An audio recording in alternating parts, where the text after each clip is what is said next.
Hello po, kumusta po kayong lahat? Lalong-lalo na sa mga subscriber ko. At kung hindi ka pa po nakasubscribe sa channel ko, pwede niyo pong i-click yung subscribe button at paki-like na rin po yung aking video at pwede po kayong mag-comment. Ayan.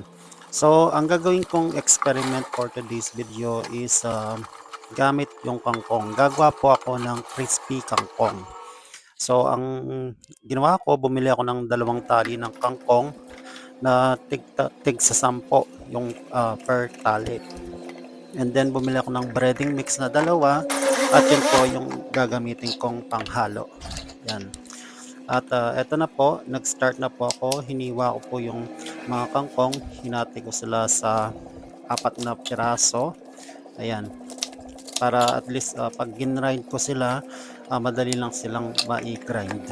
Yung iba po, ang ginagawa nila is medyo buo po yung mga niluluto nila. Pero sa akin, itatry ko muna siyang i-grind para at least, di ba, yung dahon, yung tangkay nung kangkong maisama lahat.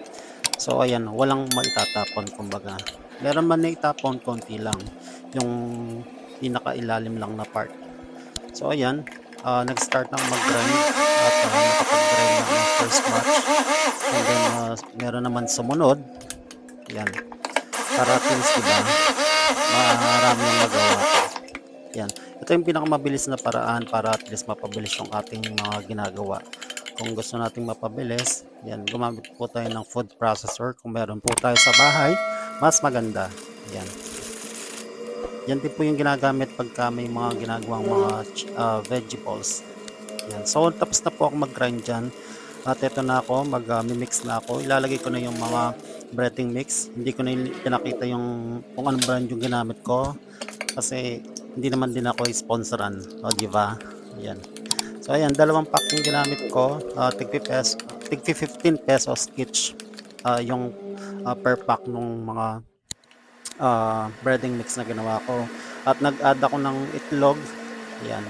Pampalasa din yan. At pampasarap syempre. So ayan, halo-halo lang, timpla-timpla. Ayan. Hanggang makuha yung tamang timpla.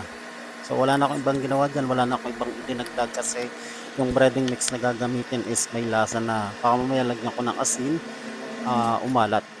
So ayan, ready na. At nakapagpainit na ako ng mantika, and then sumunod ng ginawa ko is nagsalang na ako. Nag-start na ako magsalang ng paisa-isa. Yan. So hintayin lang natin siyang mag golden brown. Di man golden brown eh. Basta may pagka brown hanggang maging crispy. Medyo nakakainip lang din magluto nito kasi medyo matagal siyang um, mag crispy. Yan. So ayan, babaliktad para at least hindi siya masunog, maano siya, maluto siya equally. Ayan, eto na siya, medyo nagba-brown na siya. Ayan na, excited na ako. Gusto ko na matikman yung aking ginagawang um, ang aking experiment na crispy kangkong. Ayan, oh, 'di ba? Um, ang technique diyan para at least ano siya, maging crispy, dapat manipis lang yung ano niya, yung manipis lang siya, as in totally spread siya pagka nilagay mo siya sa mantika. Kailangan na i-spread siya ng maayos kasi pagka makapal siya, may tendency na hindi siya totally mag-crispy. Mas masarap kasi crispy yung ano niya, yung um, magiging outcome. So ayan, nakapagluto na ako ng dalawa, tatlong peraso at i-dinedrain ko muna siya sa mantika. Ayan, para at least yung excess na mantika or oil matanggal dun sa mga kangkong. Kasi healthy tong kangkong na to eh, kung tutuusin eh. 'Di ba? Yun lang. Syempre gagamit tayo ng mantika. Tulad nga ng sabi ko, unhealthy. Pero pag na-drain naman na maayos yan at mawawala na yung mantika, pwede na. Caring-care na.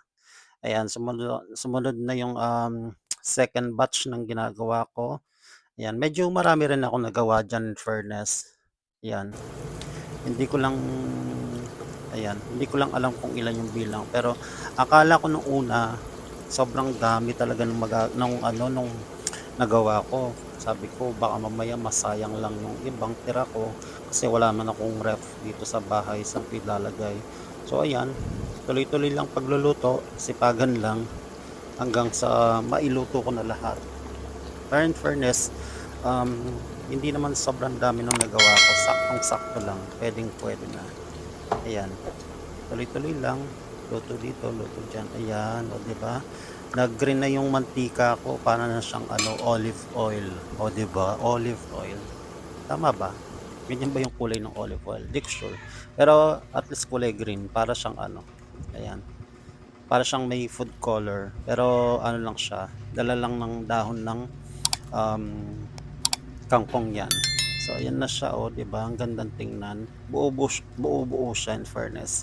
Hindi siya hindi siya naghihiwa-hiwalay. Kaya maganda yung combination ng breading mix plus yung, um, naglagay ako ng dalawang itlog, which is,